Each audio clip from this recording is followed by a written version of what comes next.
And indeed, so it is. So, my dear ones, as you can see yourself, that just little moments taken throughout the day to remind ourselves of the truth that sets us free makes all the difference in how we're thinking, how we're feeling, how we're doing, how we're being, how we are accomplishing. Just takes those little moments. That's why that dial a prayer is less than a minute. Dial it up to recenter. Dial it up to recenter. It's really a great big breath. That's what it is. And in the deep breathing and the conscious awareness of breath, everything settles down, at least for the moment that you're breathing deeply. Because most of us don't breathe deeply at all. Most of us are shallow breathers. And that causes great strain and exacts much energy from us. So that's why it's important to pause, to relax, to release, to let go of everything and just breathe. And you hear that a lot, just breathe. And people say, well, what the heck are you talking about? I'm breathing all the time. That's not what we're talking about. We're talking about be consciously aware that you're breathing. And when you're consciously aware that you're breathing, you can take a deep breath, because otherwise you won't. You go, listen to people when they're fussed. Well. See, the breath is our friend. This morning, as I was very early in the wee hours of the morning, as I reached for my gratitude journal, which it's what I do in the morning on awakening, I began to write in it, and then I stopped and I began to think. You know how that goes. And what I was thinking was, if only each one of us could understand, and especially myself, if only each one of us could understand that I am the most complex person in my life. I'm the most demanding person in my life. I am the greatest challenge in my life. I am the greatest cause of frustration in my life. I am the cause of giving myself a headache or a tummy ache or whatever that looks like. I have such power that I can do that. I'm also the best friend in my life, the best champion in my life, the best cheerleader in my life. And I'm also singular in my experience of life. So it behooves me to be in touch with my personal life, with my inner self. It behooves me to actually embrace the relationship that I have with myself, whatever it is at the moment.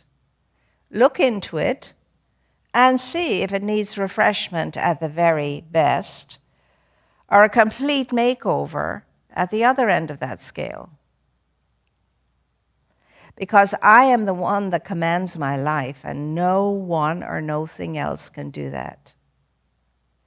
Because in my mind, I am totally unlimited, no matter what the outer circumstances might seem to be. That is why people on death row in prisons have managed to leave prison, because they took charge of their own lives, their own minds, their own selves, and they worked on themselves diligently, constantly, continuously. Do you know how hard that must be if you're incarcerated and endeavoring to do that? Look at how hard it is for you and for me to do it with all our freedoms. And yet people do the impossible, or so it seems. It seems to be impossible, but nothing is impossible, is it? So it's all about that power that is within us, that power that is available to us, that cosmic, infinite, intelligent, powerful energy that is ours to use however we choose to. And therein lies the rub. Because most of the time we're using it unconsciously, we haven't a clue. Because if we had a clue, we wouldn't dare think what we think at times. We wouldn't dare feel what we feel at times. And we certainly wouldn't dare do what we do at times. Because all of that goes out from us comes right back at us and settles where we are. The boomerang effect. And I keep reminding us there's no such thing as a secret thought or a secret emotion. There isn't. Because there's one mind. There's one energy. There's one power. And each and every one of us is living, moving, and having our being in that one mind, power, energy. And that is why every thought counts, and every feeling counts, and every deed counts, because we pour all of that into the great soup pot of that super collective consciousness that is humanity. And what we're pouring into the ingredients of the pot is either poisoning it at one end or making it the most gastronomic delight you could ever taste at the other end. And then all the things in between. So it's good to ask ourselves in the morning, what ingredients do I bring to the pot of life today? What will I be presenting to spice up the pot of life today? Because we will, one way or another, consciously or not. That's what we're doing. There's a never-ending line up to that pot with all kinds of stuff going into it. If you look out into the world right now, you could say, well, maybe I'll pass on that soup pot today. The thing is, you don't get to pass, and neither do I. We got to take our medicine, so to speak. It's all there is. However, you are in charge of your own ingredients. And here's the thing. If you put wonderful ingredients into the pot, when you taste the soup, you'll be tasting wonderful ingredients. It's like magic. Because you can only taste what you put into it. Isn't that interesting? And as you know yourself, if you're any kind of a cook, and we all have to cook to some degree or another, sometimes you have to adjust your recipe. Sometimes too much of something can fall into a pot and then it destroys the whole thing. Then you have to remediate it. You have to say, well, okay, how can I make this okay? And then the genius comes up and you find out how to do that. Or not, as the case may be. Because sometimes the genie will stay in its bottle and say, I don't think so today. I'm resting today. The point being is the power that is in you and available to you is beyond imagining. You couldn't even imagine where that power might take you because you don't believe it. There's something in you that doesn't want to believe it. Why is my life in such a state and blah, blah, blah, if that's the case? Your life is in whatever state it's in because you're using that power one way or another, either on the light side of life or the dark side of life or the neutral. Nothing much is happening one way or another in the middle. It's neither good, it's neither bad, it just is. Wonderful? Yeah, not good. So where are you in the moment today? Whenever you hear this, if ever you hear this, at what time you ever hear it, where are you right now? What's going on in your mind? What's going on in your emotional body? What's going on in your physical body? And what's going on in the great body of your affairs? Because whatever it is, if you're not liking some of it, you can change it. Get a new recipe. That's all. Take whatever recipe you've been using out of your recipe box and destroy it, and then create a new one. You have the power, is what I'm saying. You have the power. Now, this man, Phineas Parkhurst Quimby, in the late 1800s, understood this power. And he learned how to channel that power. And because he did, he was called a great healer. But he would say, I'm not a healer. I simply work along the principles, the metaphysical principles of truth. And if I was the great healer that you all think I am, every single person that came to me would be healed, and they're not. Many are, but many are not. So why is that? His question is. It's because no one can heal except yourself. And for the ones who have been open and receptive to what he had to share and what he had to bring to them, those were the people that were healed. The ones who were able to wrap themselves around the truth that he was stating and make that truth their own, those were the ones who were healed. Isn't it interesting? But do you want that much power? You know, not everybody does. Not everybody wants to take responsibility for their own lives. Indeed, they do not. All of us at times have not taken responsibility at some time or another for something in our lives. There's something in that human aspect of our being, that egoic aspect of our being, that just doesn't quite believe because it's too scared to be able to get beyond being scared to believe that much. Remember, the egoic mind is a scary mind. It's always afraid of something or another. And it tends to go to, oh, this is too good to be true. Oh, there's something in it for them. Oh, I don't know if I can trust that. Oh, I'm not sure. How come all of a sudden, there is that tendency in us not to believe.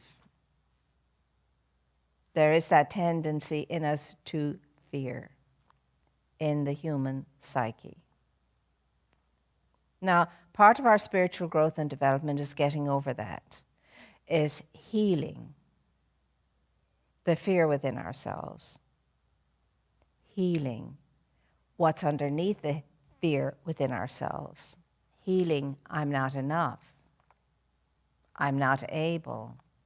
I can't. You see. So I'm going back right now to you being the most important person in your own life and to what the great master teacher Jesus said, physician, heal thyself. You are your own first and foremost primary healer. You can have others assist you to heal, and we do. But as they are assisting us to heal, we have to become in concert with their endeavor to heal. We have to be open to healing. We have to believe in our healing. We have to be ready for healing. And some of us have ailments that linger. They're not life-threatening, but they do linger. And sometimes that happens because there's, believe it or not, there's some kind of payoff by staying in that unwell state for the person who's not really working on themselves to heal to the extent they could. There's a payoff somewhere. And we just poo-poo that until we take it seriously and we look at it. Whether it's, all of a sudden on a Monday morning, a child may suddenly come down with a cold. I've got a cold and a sniffle. They don't want to go to school. And the payoff is that when you're a little bit sick as a child, you get a lot of great extra attention. Have you noticed that when you were a child?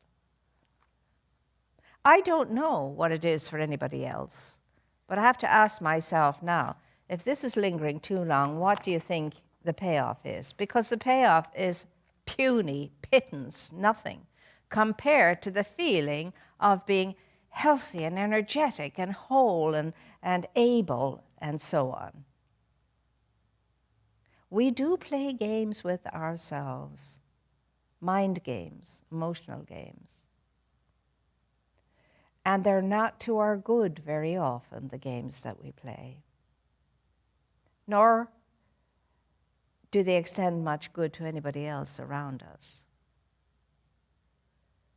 So, of course, the whole idea, when you understand that I am the most significant person in my own life, and I'm my greatest enemy or my greatest friend, when we truly get a sense of that, then we can come back to ourselves mindfully and question ourselves, well, why is it that I think I need a headache right now? What's causing that? And it could be all kinds of things. And for some of us who are sick quite a bit, just low, mild grade sickness, it may be we're in a job we can't stand. We're in a relationship that's not working. Whatever, there's a reason for it. Because anything that shows up like a symptom of something, that's what it is. It's a symptom of something else, the underlying something else. And you and I can become quite expert at diagnosing ourselves in that regard. We really can. But we don't trust ourselves. We say, well, we'll trust the experts. But you know what? The experts don't know everything either. They do the best that they can do. That's why they're called practitioners. Practitioners. Practicing medicine or practicing whatever. We're all practitioners of one kind or another. So the empowerment that you are looking for is going to come from within yourself in such an amazing, terrific way that when it happens, you say to yourself, oh, Lord, I wish I had come to this sooner. That's what it is to be a sovereign being. That's what it is to take sovereign responsibility for your own life. And even though, humanly speaking, you haven't a clue how to go about it, there is that sovereign energy, presence, and intelligence within you that does know. And if you just quiet yourself and open yourself up to the possibility of that kind of self-revelation, it will come. But it will only come when it is courted, invited, and you prove yourself to be a constant and continuous courter and inviter. Not just when you want something, need something, can't stand something, whatever, but all the time. You invite the presence, into your life to guide you, to guard you, to keep you, to maintain you, to sustain you, and so on. But again, this is all talk that you're hearing. It's got to be put to the test by you. You've got to figure it out for you and to test it out for you. And in so doing, you'll come up with your own unique and wonderful ways for taking care of business in your life. But more than that, you will learn to trust that inner awareness, that true self of yourself, that moreness of yourself, that bigness of yourself, that genius of yourself, the intelligence of yourself. You'll learn to trust yourself. And that is why I'm saying your relationship with yourself is the most significant relationship you can have. And it bears and needs and is well worth nurturing So you have to know that every day. How do I feel within myself today? What am I thinking about myself today? What am I feeling about myself today? What I am imagining about myself in this day? And, my dear ones, if you would make that a practice, you will be divinely guided, divinely led. And if you invite Spirit to go before you all the time, intelligence, knowledge, and power, truth go before you all the time and prepare the way, it will make the rough ways smooth and the crooked ways straight. And you will be led continuously and safely along your path of self-realization. You won't fall off the path. But it takes a commitment. It's what we call the mystical marriage, just like any marriage. You can't ignore it. You cannot not supply a relationship with nurturing and nourishing and assistance and provisions and so on. So this day, you're called to your own understanding and awareness of your own mystical life and the marriage that exists between you and your soul. And when that's intact, when your relationship with yourself is intact, your relationship with everything and everyone is intact too, because you're bringing that energy to everything and everyone. It's wondrous the way it works. So if life is not going well for you, ask yourself, well, what way am I thinking about myself? What way am I feeling about myself? What way am I treating myself? And you'd be surprised. There's always room for improvement for us all in regard to nurturing and nourishing our own relationship with ourself, because the self of ourself is the one self. He who sees me sees the Father, said Jesus to his own dearest and closest friends. Great bunch of friends around them. They hadn't a clue. But he was steadfast. Jesus was always there for them. So, are you there for yourself is the question? Are you truly supportive of yourself? How do you nurture yourself, nourish yourself, sustain yourself? And it doesn't matter. Faith in yourself is the key to the kingdom. Even when all the world stands and all the world may be against you, it matters not, depending upon what you feel about yourself. If God is for me, who or what can be against me? The scriptures ask. Well, God is for you, and the presence is within you. You have the power. The thing is, do you have the faith? Do you have the belief? And are you willing to work solidly on your relationship with yourself? In doing so, you're working on the relationship with all of life. So, my dear ones, that's the invitation for us all today. To be aware of ourselves, to be present to ourselves, to know what's going on within ourselves, and to take care of ourselves as needs arise. And so I'm getting the light now to say time is up, and I'm going to leave you with the understanding that you are an amazing point of light, energy, and power through which all of infinitude, the greatness and the radiance of truth, shines through to the extent that you will allow it, but it's ever available to you. You call it, and it comes like any genie. So, enjoy this day, bless yourself in it, and appreciate yourself in it, and treat yourself like the precious one that you are. Be kind to yourself. And you cannot help but be kind to all else besides. And so now, my dear ones, it's time for us to count our blessings. It's time for us to bless our good, and it's time for us to acknowledge the source of our being and the provider of all that we need and then some. So I'm going to go get my gift.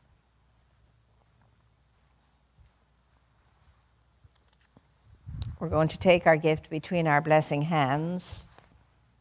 And even though we may have already, presented a gift in another way, we just close our blessing hands to bless and to know something more.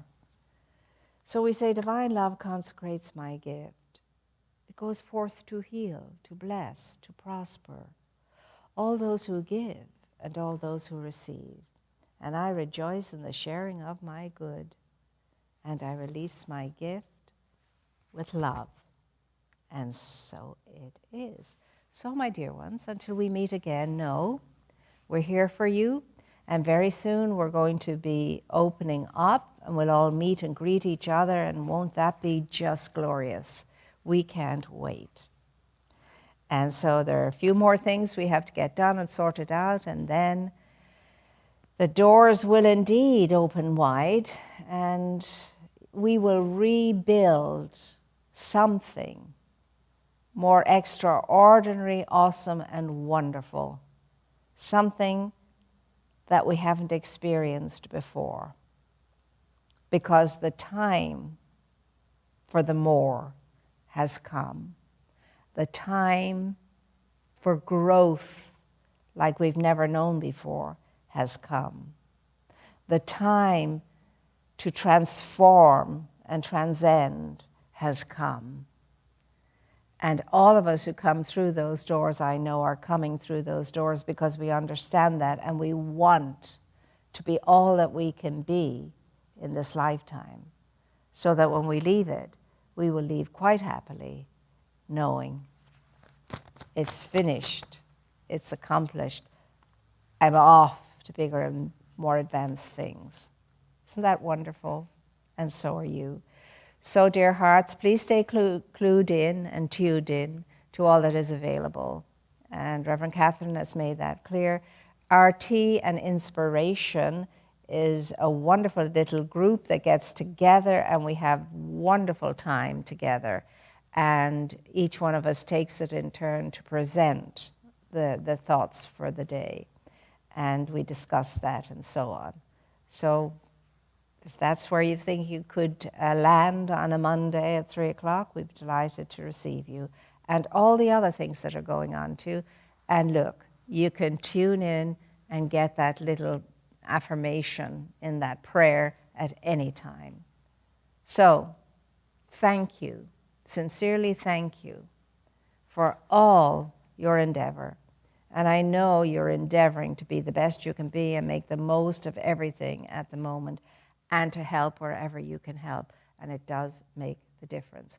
So, in your name, we do what we do here, and we keep the campfires burning. And as a result, people are extremely grateful. So take care of yourself, because nobody knows your needs better than you know your needs yourself. Be kind to yourself. Be honest with yourself. Be loving with yourself. Cherish yourself.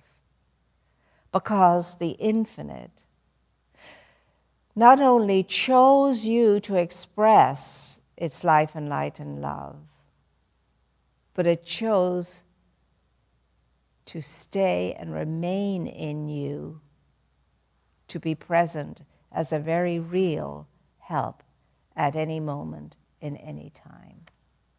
So lean in to the presence and allow it to take care of whatever it is that you need to take care of. So I leave you as the children do. Mwah, mwah, mwah.